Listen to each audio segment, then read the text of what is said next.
Trong tin mừng hôm nay, có những người đã tin nhưng vẫn không dám dấn thân. Tin nhưng rồi lặng lẽ rút lui khi bầu khí chính trị trở nên căng thẳng.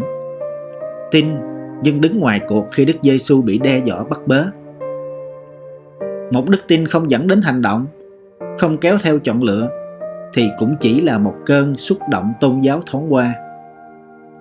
Và đó là điều nguy hiểm, vì chính đám đông từng tung hô Đức Giêsu vào Jerusalem chỉ ít ngày sau đã gào thét đóng đinh nó vào thập giá.